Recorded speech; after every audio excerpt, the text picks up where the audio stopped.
Okay, I've got to be honest, when I first was given this game to try out on the Nintendo Switch, I was expecting use of the motion controllers. I really was. I thought, okay, this would be fantastic. It's a bit like the VR versions, but use the motion controllers instead. That, you know, it's really good. But it's not like that at all. It's actually a normal, traditional controller-based rhythm action game.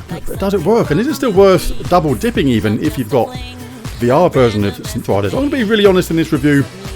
No matter what, I mean, it's got the traditional kind of songs you get in the other Synth Riders games, and you've got a campaign mode as well. Kind of a bit of a addition to it. It's got a bit of a story to it, but nothing too much to worry about the story. Some nice multiplayer options as well, though, which is really, really cool. Do like that. So nice to be able to play this co-op as well, for example. And there's really nice customization parts as well. Really, really good. You can select your rider, you can make changes to them, you earn coins as you go along, you can make adjustments, you can do all sorts of different customizations to your character, which is really, really cool. And we have the traditional type of settings. Right, so let's jump into a game and I'll explain what's happening as we go along. I always do a little wiggle before I start, I don't really know why. Basically, you can use the shoulder buttons to dodge those things like that, and then the right stick to get the purple buttons, the purple orbs, and the right stick to get the light blue or teal orbs. And there's a direction as well, and you have to match it. So if it's like got a down arrow, you hold down, or a square, and if it says like left, you point left, and so on. And you have to do it as best timing as you can as well. Like at the start there, I got some, you know, low scoring points because I didn't time it well enough. So it's kind of a case of keeping your cool, being calm under pressure, managing to match the directions that you see and the colours as well, because they throw you on purpose. I do suggest starting easy on this, like I'm on medium at the moment and making this particular song look kind of easy, but it's not. It's kind of very, very tricky. If you start off on medium, you're going to find it quite tricky to play, so I do suggest starting on easy. And you use the shoulder buttons as well to dodge those orange angular obstacles that get in the way at the same time. Oh yeah, and if you get hit, you lose your combo and you start again. So all about being able to be calm under pressure when things get tricky. And the thing I do like about the campaign is the fact that it starts off on kind of easy songs, then they kind of get progressively trickier as you go along, which is a very nice way to play it. You've got 3 difficulty modes: easy, medium, and hard. Haven't actually tried hard yet. Like medium is tricky on some of the songs. At first, I found easy kind of tricky, but once you get used to it, it's actually really, really instinctive and intuitive to play, and a nice little diversion actually from VR Synth Riders. Some nice rail moments there where you follow the thumbstick across the rails. It's actually very satisfying when you build up a nice big combo, and very unsatisfying when you lose it again, but you know generally it's your fault because you just dropped concentration for a second, or there was a little bit of craftiness, shall we say, on the direction things which kind of threw you, or just weren't expecting, or just got a little bit too complicated for you to handle. But muscle memory does come into it. The important thing about these kind of games is the more you play them, the more you get used to it. But if there's one tip I can kind of give you for this, it's basically to just go with the flow of the music. When I first started playing this, I failed a few early songs even on easy, because it was just adjusting to the way the game played. But when you start to play it very instinctively, and you're just responding to what you see on the screen without really thinking about it, it starts to become really, really satisfying. You've got some really big combos. Oops, crashed into an orange thing there, without really thinking about it.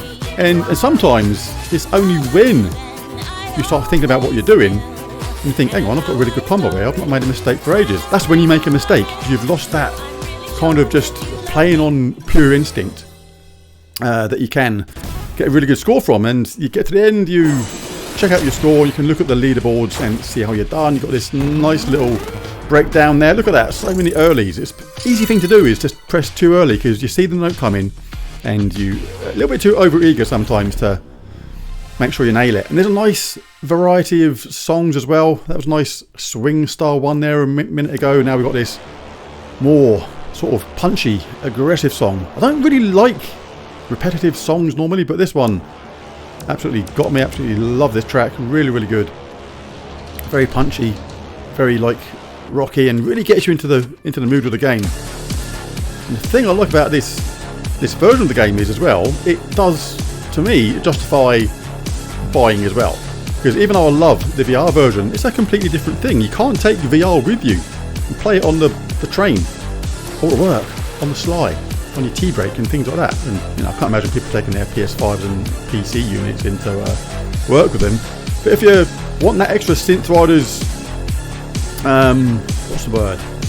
Indulgence away from home, then you can do it. It's a completely different experience to the VR one, but it's still completely and utterly worthwhile and very, very satisfying when you get used to it. But are there any faults with this game? Yes, I would say there are. Now, sometimes when I'm playing the game, the notes can be hard to see what direction they're coming from.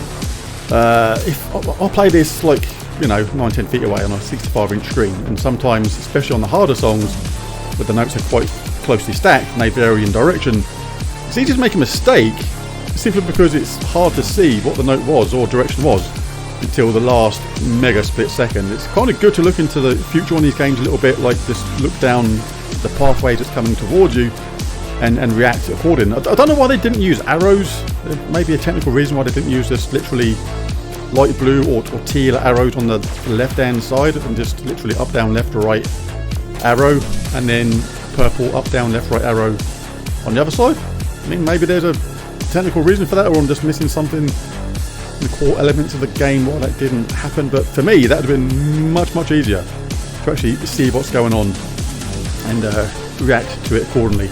Another thing as well, which is not so much a flaw, it's more to do with the Switch 2 itself than anything.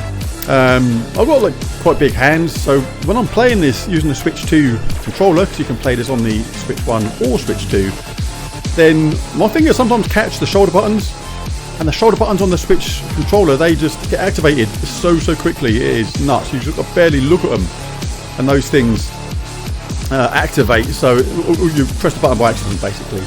So you've got to be really wary of that at the same time, because you do that and then you lose your combo. It kind of feels like it was no real fault of your own, apart from it was just your fingers were in a natural position where you sort of keep them near the controller, and there's the slightest touch on them shoulder buttons and you lose your combo. So there is that as well, but you kind of have to develop a little bit of a way of playing it where you keep your fingers away from those shoulder buttons until you actually need to do them, because you need them to dodge like I was then. You get these really cool sections here as well where you have to just move away from the arrows. Really cool, and they lead up to the next part. You have to press the shoulder buttons or the button to come down again after the section's ended, and you continue. And I do love the way that the tracks often add pressure near the end, how they become a bit more intense. Now the notes or combinations become a little bit more complicated, which is really cool, and makes it very satisfying when you get through to the end under pressure kind of thing, when you meet it there in the top right hand corner. It was getting depleted because you started missing notes, and the urge to go back and beat high scores and things like that is really high in this game. So overall, is it a worthwhile addition even if you've got Synth Riders VR? Absolutely, I would say yes. It's a different kind of Synth Riders experience, and yeah, I absolutely love it. And I didn't think I was going to, that's a surprise, but there it is. There's the video. If you enjoyed it, bash the like and subscribe button, and I'll catch you again in the next one. Bye for now.